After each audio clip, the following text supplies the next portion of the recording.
Hey, welcome back to another episode of Success Leaves Clues. I'm here with my good friend, Ryan Mccarty, CEO of Culture of Good. He's doing a lot of phenomenal work in the self-leadership space. He does coaching for good community. He has an event coming up. We're going to talk about that. And also just talk about life. Last year was a little bit different for all of us as professional speakers. But now we're kind of transitioning to the coaching platform and really helping organizations build their culture of good. Yeah, absolutely. Thanks for having me on, man. Yeah, no problem. I think an interesting conversation is just like, Indianapolis is kind of like a small community, right? So speakers, kind of similar spaces. Yeah. But we met maybe 2 years ago. I think, last year was a wash, right? Yeah, it's almost like last year didn't count to any years. Yeah. So I don't remember if it was 3 or 2, but around a few years ago. Yeah. So the crazy part, and we kind of like intermingled, like your daughter was kind enough to work with us like somewhere as a babysitter name. Yeah. We had a few conversations, meetings. So really always admired you or Thank you, man. You've been able to create.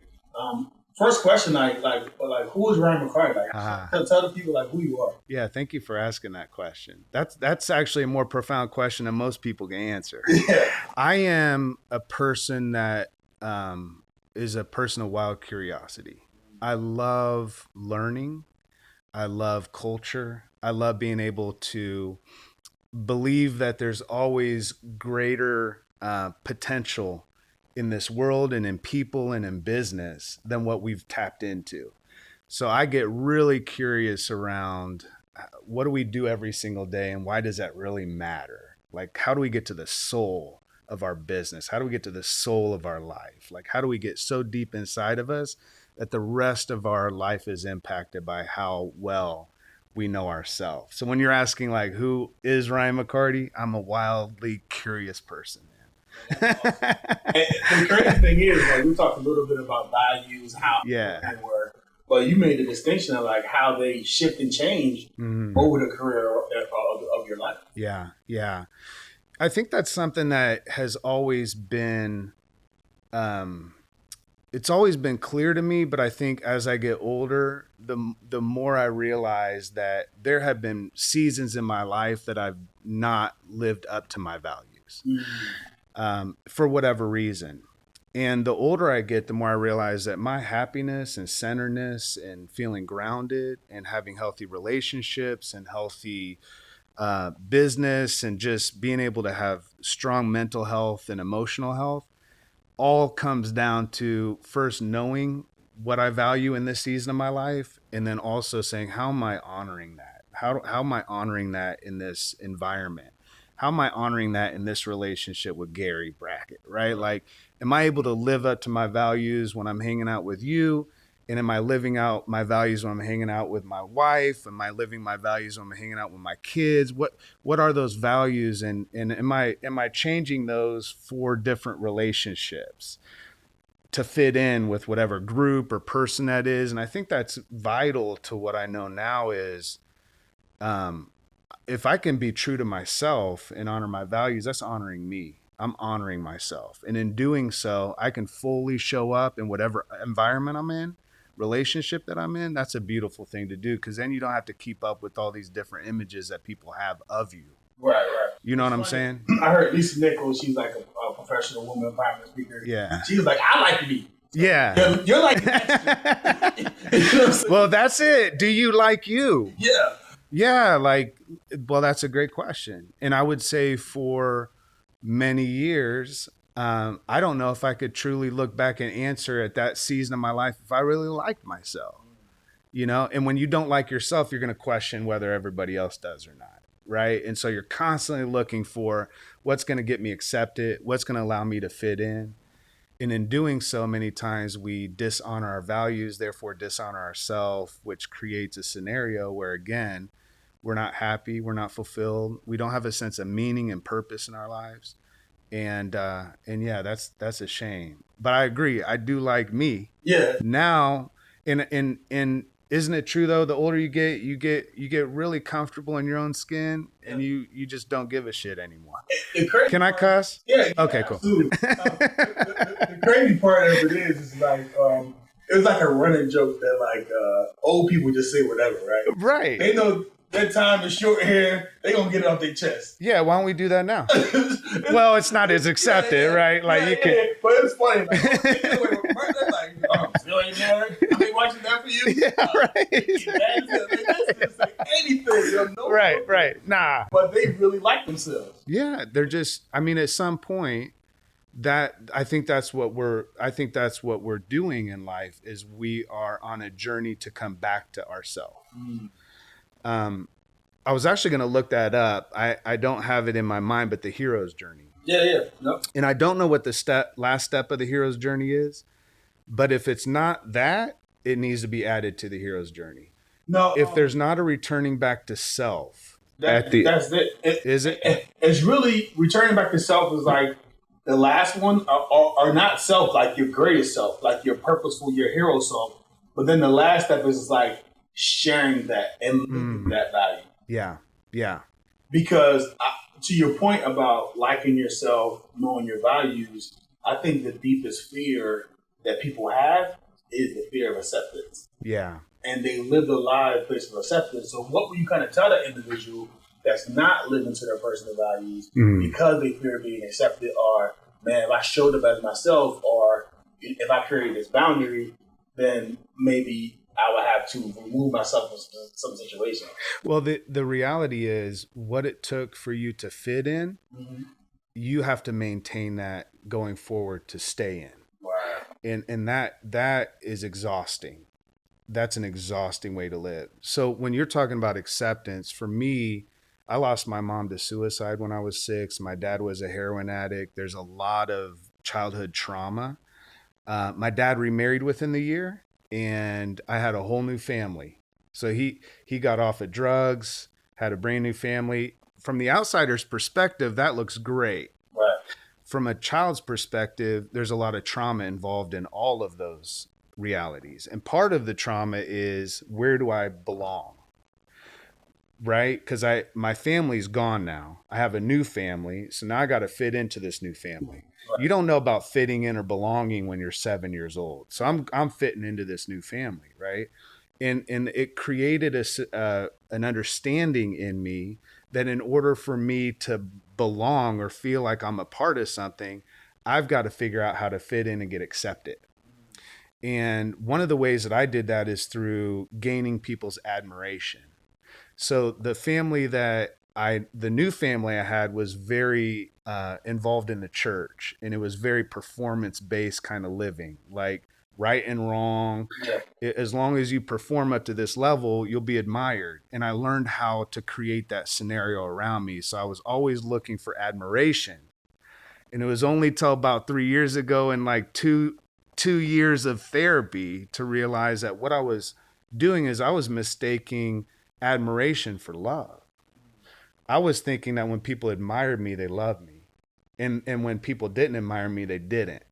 And that is so convoluted and mixed up, because what I was looking for is acceptance. I was looking for love, but I was finding it in all the wrong places. And that's kind of the idea, right? Is once you know who you are and you fully live in that, when people love you and embrace you, that's where you belong. Man, that's great stuff. Yeah. I think it's so important that more people take the time to uncover some of those triggers and traumas of your childhood, because they create limited beliefs, they create imposter syndrome, they create everything that's kind of holding you back as an adult to reaching your fulfillment in life. You carry your childhood trauma to this day. Yeah. All of us do. We don't get to just say, okay, that inner child and that trauma is gone. Yeah. You carry childhood trauma throughout your life. And so you have to understand how to live in the context of not saying, okay, that trauma is going to limit me, but accepting the fact that did happen and that trauma is still there, and we carry it in our physical, biological bodies throughout our life. So it impacts our fight or flight response. It impacts our neurological system. It impacts every aspect of who we are. To this day, there's still realities of anxiety or things that pop up. I'm like, where'd that come from? And then I remember, oh, that makes sense. You know, that happened to me as a child. There's triggers. And this is the story that I told myself about that. Mm-hmm. And we think the stories that we tell ourselves are true. Mm-hmm. They are true because we believe them to be true. Yeah.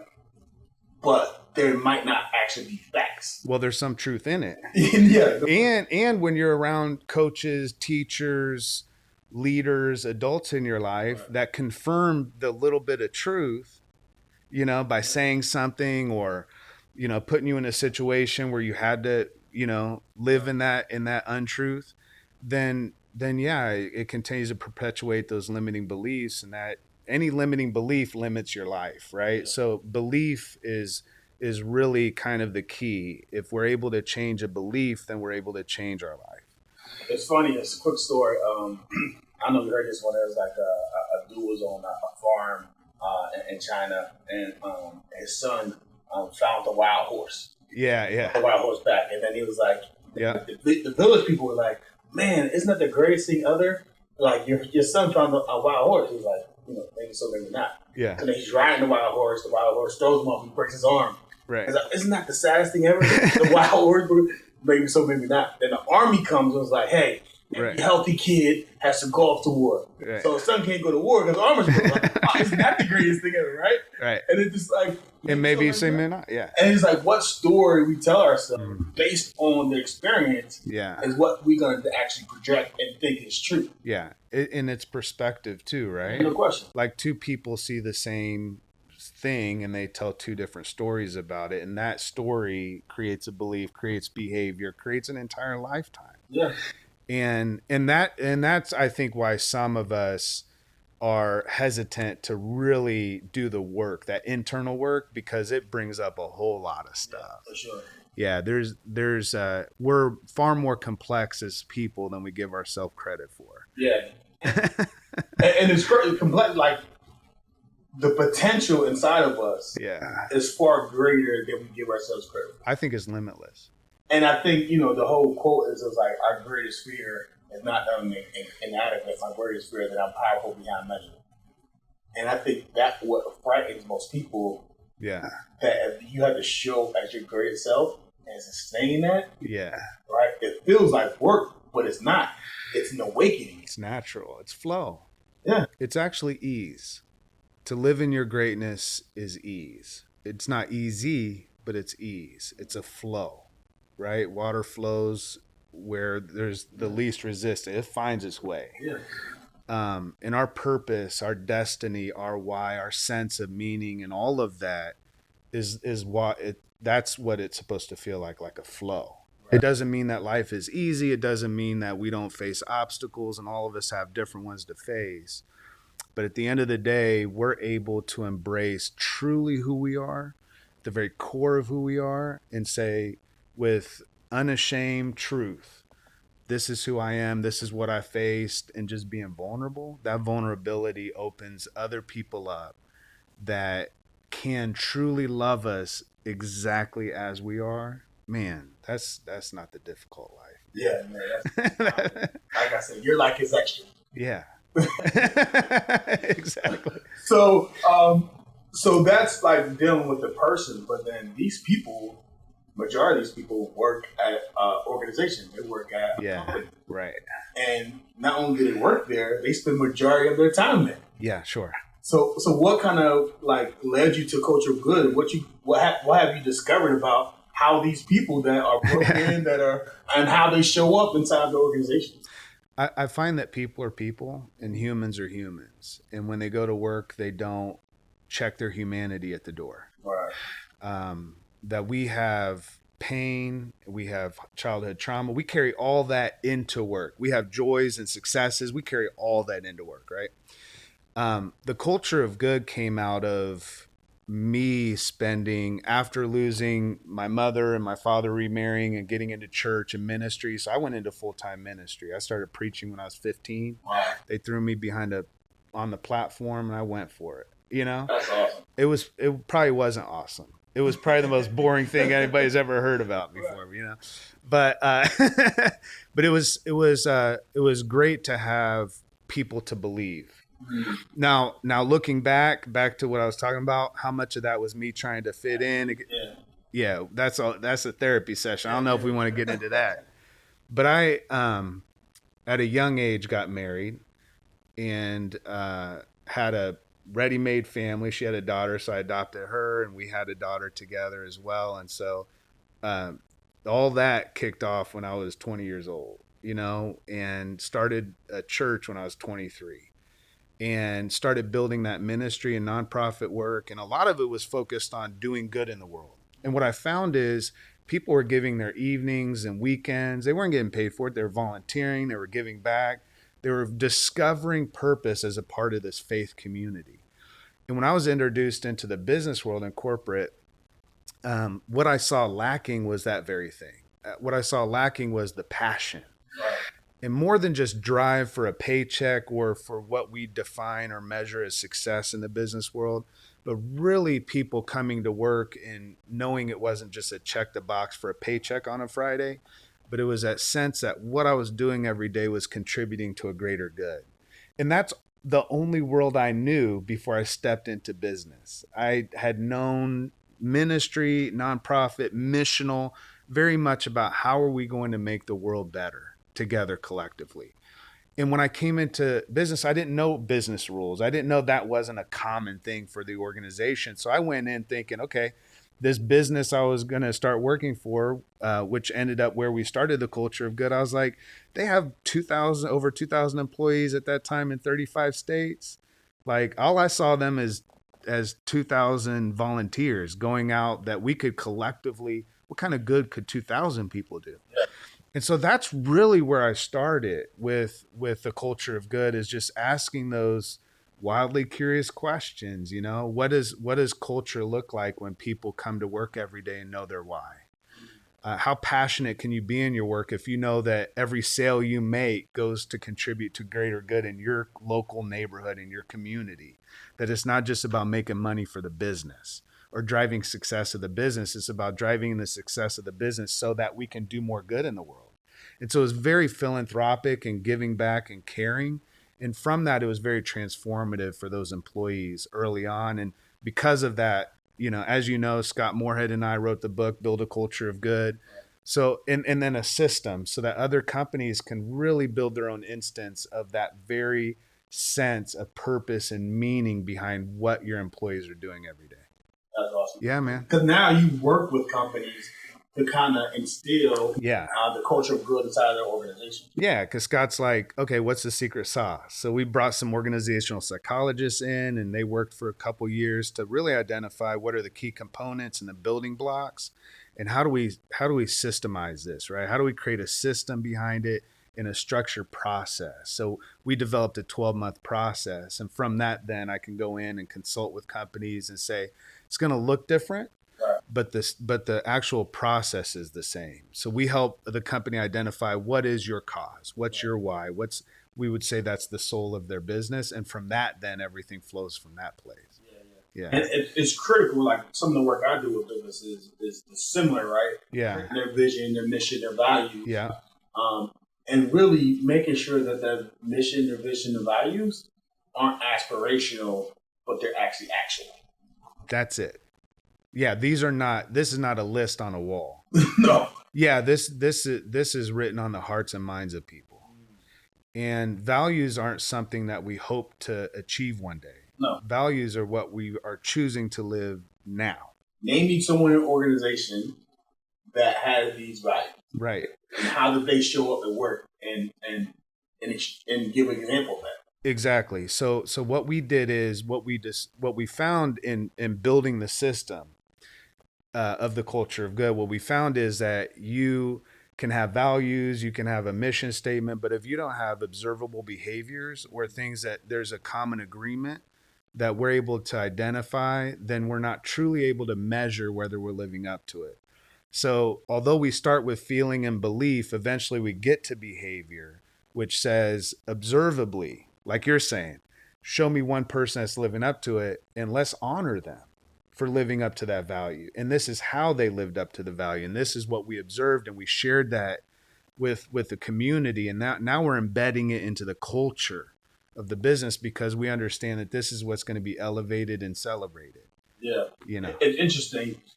one of the quotes that I live by is this notion that the speed of the leader determines the rate of the pack. Mm-hmm. And that inside of organizations, you can't be a 5 as a CEO or president and have an 8 organization. Nah. It doesn't happen. Yeah. But then, more importantly, what you, what you kind of communicate and what you focus on is what grows. Sure. So I had 10 restaurants and all different GMs. GMs kind of lead in that restaurant. I'm leading the GMs. And they would have different cultures inside the restaurant. Yeah, like microculture. Yeah, exactly. But that's kind of how it is for a leader. And some GMs would focus on all the negative behaviors. Hey, guys, we got to stop doing this. We got to stop doing this. We got to stop doing this. Right? Yeah. And what will happen is more negative behaviors. Right. Other GMs will pour everybody up. Hey, guess what? Congratulations to him. He did a great job. He made a meal. Kitchen did fantastic last night. 14-minute ticket times. Hey, another great shift, guy. You're doing great. Yeah. We need one more performance like that. Yeah. Great coaching. Yeah. So it's just like using examples as a byproduct. People love to get attaboys in front of people. You attract bees with honey, man. I mean, that's the whole thing. Like what we're talking about. What we're talking about is engagement, right? We're talking about even more than engagement. I would say we're talking about human connection. Right. And as a leader, because people ask me like, where does culture start? Culture, it's exactly what you're saying. The health of an organization is directly impacted and determined by the health of its leadership. So I think good business starts with healthy leadership. And I think it starts with leaders. That's why I'm really into the self-leadership component of life, because if I'm not mentally and emotionally well as a leader, all of that is going to influence what I'm leading. Right. So if I'm not leading me well, I can't lead my organization well. I can't lead my team well. So it all starts with self-leadership.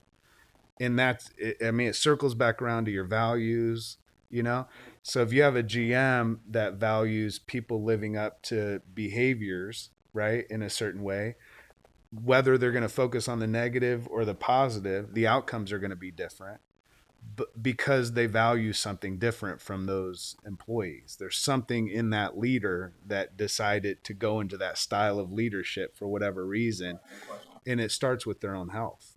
Man, that's so great. I have a program called The Champion You. Yeah. It talks about, the pillars of your life, right? So there's self-development, there's business and career, fitness and health, intimate relationships, social relationships, finances, and spirituality. And what the course does, it walks people through how to be a champion in each of these areas. Right. Because it's like if you're trying to hold up a foundation of a house, yeah. You think like, 6 out of 7 ain't bad. Yeah, right. It doesn't work that way. Nah, you don't want your brain surgeon to be at a 4. You don't want your brain surgeon to be at an 8. Yeah, no. So it's really having people focus, and really, like you said, that self-leadership in those key areas, because so many people think, business is good, finances is good, but your soul is at 1. That's foundational. So I'll tell you a story. When Qatar and I bought our first house together, we went from a rental that we were paying, I think, $385 a month for. Right. And this is 24 years ago. So we bought this house from some friends, and they were very gracious to us, sold it to us for next to nothing. But we were going to do some remodel stuff. What we found out is we had the money to do like the siding, the windows, redo the roof. Once we got in the house and started pulling some of the flooring up, we realized that the entire foundation around it, there were areas that were crumbling, and the sides of the walls of the house were starting to bow. Wow. Because of it. Now we could have, which I think a lot of people do in life, we could have put a fresh coat of paint on. We could have put new windows in and a roof. And when you drive by, it looks good, but you don't want to ever walk in the house. Right. And that's the thing. It's easy to create, like what we were talking about, enough of a perception of having it and being a leader and being someone in authority and being a boss. And we throw the paint on and the windows and the roof, but at the end of the day, if we were to really get inside of ourselves, into our soul, foundationally, there's some crumbling. And only we know that. And the key is to address that, as hard as that is. So we had to jack up the house every 4 feet, jack it up. We had to bring those walls back in and replace the entire foundation in the house, and then set the house back down.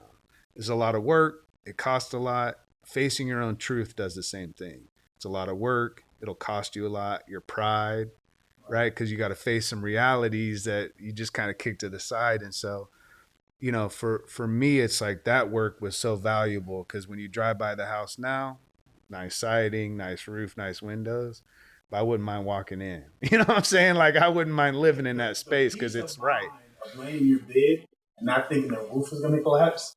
Brother, I'm telling you, man. I'm like, how are people living in those buildings down in Miami now, yo? I'm like, I could never live in an apartment near the, you know, because what was happening structurally, they knew there were issues. They didn't want to spend the expense to fix those issues. And look at the calamity of how many people's lives are lost and families are hurt, and the ripple effect of somebody just overlooking cracks in the foundation. Yeah. You just can't overlook the cracks. Man, that's great stuff. Yeah. So if you're an organization and they're looking to get involved with Culture of Good, is it like a start time for each organization? Is it evergreen where they can start where they want? Like where the organization, how do they kind of sign up for it? Yeah, so we have a couple cohorts that start at different times of the year. So we have one that starts in the spring and one that starts in the fall. So we have one coming up in October, right after our Candle conference. Oh, sweet. Yep. So Candles, September 29th and 30th. I know we'll get to that, but about a month after that, we start our next cohort. All right. Yeah. And so the cohorts are, what we do is we find organizations that want to build a culture of good in their business. So in a very easy way of explaining that, it's a 12-month structured process of doing so. But the end result is engaged employees, engaged customers, which is vital to business, but also engaged community. So it's doing community philanthropic work, meaningful, purposeful work that I was doing before I came into for-profit, right? All the nonprofit, the heart of a nonprofit and the soul of a nonprofit in for-profit business. So we run it as a cohort. So we have multiple companies learning from each other, shared knowledge. But I work directly with one champion, what we call a sponsor, in every single organization. And we collectively work together to strategize and go through the system together. So it's very much around also building a cool network and community of like-minded people. No, that's awesome. Yeah. So before that, you talked about a month before is the Candle conference. Yeah, man. Yeah. So what made you create this conference? Yeah. So first, I coming out of the pandemic, man, so I'm an introvert. Right. And I kind of like to kind of do my own thing. So part of the pandemic was nice for me because I can just kind of be on an island. Right. Coming out of the pandemic, I was done with the island life. I was like, I need to get together with some people that just are like-minded. They care about leadership. They care about culture. They care about people at the end of the day. And I wanted to gather a group of people together, not to get a bunch of experts, which you're going to be one of those experts on stage. So I'm really excited to have you a part of it. But what I don't want is just experts coming in and saying, I'm the expert on stage. Listen to me, do what I say. I want to create a conversation. I want to create a conversation that leads to 2 days of fascinating ideas around culture and leadership that we can then create a system together as a whole group that then we can share with the world afterwards and say, collectively, we came up with this idea on how to really take our leadership and culture to a whole nother level. So Candle is like, we need to light a candle, man. So Candle stands for CANDL, culture and leadership. So it's all focused on aspects of leading ourselves well so we can lead the culture and the teams and organizations well around us. Wow. So who's the market for? Is it the leadership? Their leadership teams? Is it just the CEO? Like who do you think should attend? Definitely not the CEO. I'm looking for leadership teams. Right. I want teams of leaders, department heads, middle management. There'll be executives there as well because all of us need to lead ourselves well, right? But I really want teams within organizations to come and say, we want to take our leadership and culture to another level. those within organizations or within, they can be self-employed as well within their communities are saying, I want to make a greater impact in two places, the workplace and the world. Wow. I want to make the workplace and the world better, and I believe that we can make the world better by making the workplace better. I really believe that 1,000%. No question. It was a stat on diversity and inclusion, and they talked about how schools could make them better. Right, it wasn't enough schools. Yeah. How churches could make them better. It's the most diverse. It was the most probably separated place. Yeah. On Sunday. Absolutely. Yeah. So everybody goes to their own churches. Big, right? So Segregation. Yeah. Was the only place that could really merge the gap of making this world a better, more inclusive, more cultural good type of spot, because that's where majority of people spend the majority of their time. Is that what? Well, the other thing is there were, being a pastor and being in church, there were a lot of limitations. Even though I started my own church, there were limitations, not in terms of how much we could love people and show grace and really care for people. The limitation was people's perception of what we were doing within the church was loving people too much. When I came into business, nobody questioned whether somebody was, what religion they were, what, sexual orientation they were. All of that didn't matter in the business space in terms of what I was involved in building culture. But within the church, there was always questions, around are we allowed to accept everybody? And of course, our church was just accepting everybody, and what I found stepping into the business world was complete freedom to be able to care for people really well and to see transformation in people's lives that maybe I didn't see fully within the space of church. The freedom to be able to do that. I know that business and successful, profitable business can be a great catalyst for good and a great force for good in the world. The key is how do we execute on that? How do we implement that? We agree in philosophy and theory. Everybody does. Yeah, sure, business can make a difference in the world. Some people might disagree with that, but for the most part, yeah, that's agreeable. The question is how. So we know what we do as a business, getting to why we do it. It's back to your system you were sharing earlier. You start with your history. Right. What does that look like? Why did the business begin in the first place? What need were you wanting to meet? What problem were you wanting to solve? What difference were the founders? Yeah. This could be third, fourth generation in a business potentially. But why did it start? And getting back through our history of why is important. So we know what we do every day. Maybe we can get to why. Hopefully we can bring that, through our system and through what your work that you do. For sure, you get to your why. How, right? And that's the system that you've created on how to really implement. And once you have a system in place, and that's really what evolved within the culture of good. So we wrote that book, then we built that system. Now we were like, okay, we want to do this to replicate this work in other organizations, right? And that is the how part is what's missing a lot of times within culture work. It's the step-by-step organization of it in the system, and how does that align with the strategic intent and core competencies of the business, and where's their alignment? And those are all those missing components. A lot of companies are like, well, we'll just give culture to HR. Yeah, for sure. What does that even mean, give culture to HR? Culture impacts everything in your business. Yeah. You can't outsource culture. No, you can't. That's just not how it works. Here's your team. We don't talk about culture. HR meeting talks about it. Yeah, culture is not a program. Culture is not an initiative. Culture literally is your DNA. Yeah. And it is the essence of who you are, whether that's you as an individual or as a system, as a group, as an organization. Culture is your essence. Right? It's how you maneuver in the world. It's how most people within an organization feel, believe, and behave most of the time. Feel, believe, and behave. It's not just about behavior. It's not like if we can get everybody to behave a certain way, we'll have a good culture. That's not what culture is. It's feeling first, from feeling comes belief, comes behavior, but it's how the collective around that is what builds it. So yeah. That's great. So one more time, what are the dates of that conference? Yeah. So and where can they sign up? Yeah. So Candle Conference is on candlecon.com. Okay. Right. So that's CANDLCON.com. CandleCon is happening on September 29th and 30th, right here in Indy, in Fishers, Indiana.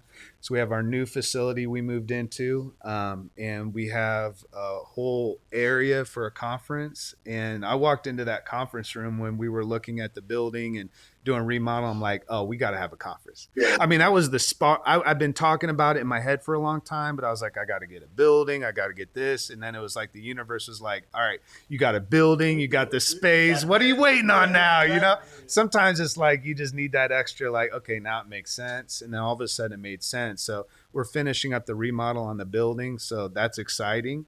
Because for people that are coming to the conference, will be the first, like they'll see our new facility, and it's just going to be really cool. But yeah, September 29th and 30th, man, just awesome. 2 days, just jam packed full of really solid content that's livable.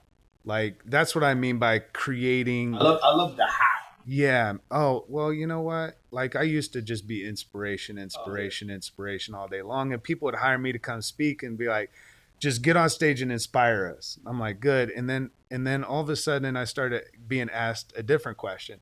We know you're real inspiring, but we'd really like the how. Like we want people to walk away with steps, right. Implementable steps. I don't take them out of their work that can be crafted into what they do every single day, but it's transformative, you know. And I'm excited to have you a part of it because your leadership stuff is sick, man. Yeah, I'm excited, man. I think anytime I'm the same way as a speaker, you get up and you know, the speakers of the past, you yell, you scream, you motivate. Yeah. You leave and that's it. Yeah. And then people are like, that was great while I was there, but when I go home, I forgot what you said. I want this to be a conversation. I want it to be intimate. Yeah. Okay. This conference is not a normal, all right, we do have speakers for sure that are going to help the conversation and the narrative move forward. The overall narrative is a collective understanding of what we're sharing together. So even after you're done speaking, instead of just, hey, we got Q&A with Gary, right? Bracket, we're going to do Q&A with the crowd. We're going to start a conversation in the crowd and capture fascinating ideas. Because you've been in a crowd before and you've heard a speaker talk and you've talked to your friend and you heard something completely different than they did. Well, we need to capture those ideas. So we're going to capture ideas from the audience. I'm getting chills thinking about it. I really do. I think it's just going to be a really intimate, cool experience and a ton of fun, man. I mean, you're a fun dude. Everybody that's coming is like, let's have some fun together. So we're gonna have some cool stuff happening too. So September 29th and 30th. 29th and 30th, Fishers, Indiana. Candle.con, C-O-N. Candlecon.com. Candlecon.com. Yeah. Somebody already had candle.com. You know, yeah. I'm like, who had that? Yeah. All right, so last question. Yeah. The name of the podcast is Success Leaves Clues. Obviously, you dropped a lot of bombs, a lot of clues for us, but if you had one clue to kind of leave, like what would you say to someone on the fence of like coming to CandleCon, someone who's like, I don't know, maybe I should, but is this worth my time? Like what kind of clue would you kind of share with them to kind of make them like get over the hump and kind of be a part of that workshop?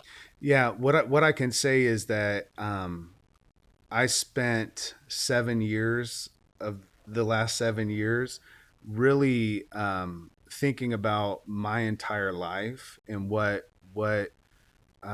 worked and what didn't work, what was healthy, what was unhealthy, how I was leading myself during seasons of my life, what I wasn't.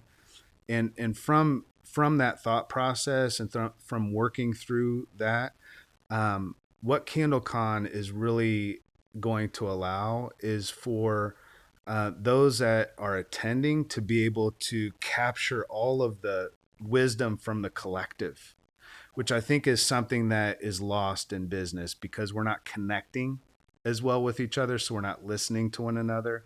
And so there's a lot of talking and not a lot of listening. CandleCon's going to be a lot of listening. It's going to be a lot of sharing, but it's also going to be a collective group. So CandleCon's for those that want to take their leadership and culture to another level, that believe that if they can lead themselves really well, they can lead their organizations well. And so in coming off of CandleCon, they're going to have a few things. They're going to have a network of like-minded people that love people really well, right? And so it's not just like, okay, I need more friends, I need to go to CandleCon, but a true network of like-minded people supporting, and so that's a huge one. The second thing, like we talked about, like how. Like, let's get to implementable ideas. Let's get to the space where we're not just talking about philosophy and theories behind things. We're talking about like real practical steps and takeaways. So that's another key. And the third is you get to spend time with Ryan and Gary. I mean, I don't know what else in the that's it. I should have started with that. Why'd you wait for that? No, but I would say it this way. I'm not bringing people in because they can draw a crowd. If anybody knows anything about building conferences, you build conferences and you do so by just trying to draw a crowd, you know? Right. And we're not doing that. Like we're friends and I know you and that's why you're a part of it. Right. And I have a good friend, George Rogers from Atlanta, Georgia. Has just a great human being and loves leadership. I'm like, come share your ideas. Wow. You know, the last thing I want to do is create another conference with a bunch of like professional speakers that get up on stage and like show how good of a speaker they are. I want it to be inspirational with takeaways, but I also want it to be very close and intimate.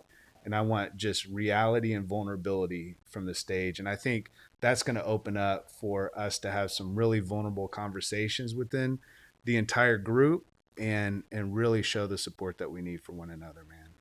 It's exciting stuff, dude. Nah, it is. Well, I'm excited to be there. Yeah. Absolutely. Obviously, thanks for having me. Yeah. I can't wait. And you should be there too. So you heard the date, 29th. And 30th. Definitely sign up today. Get your ticket and share. Tag someone in this video that you think should be at that event. Obviously, it's going to be a great time. If you're trying to increase your culture inside your organization, this is a must-attend event. And thank you for attending this podcast. I try to bring you guests on here that give you different point of views. And today, if you haven't learned about the power of discovering who you are and living your truth, that's it, man. Rewind this, listen to it again, and definitely know that your life is all that matters. Everyone else is extra. Continue to like yourself, continue to love yourself, and I'll see you on the next episode of Success Leads.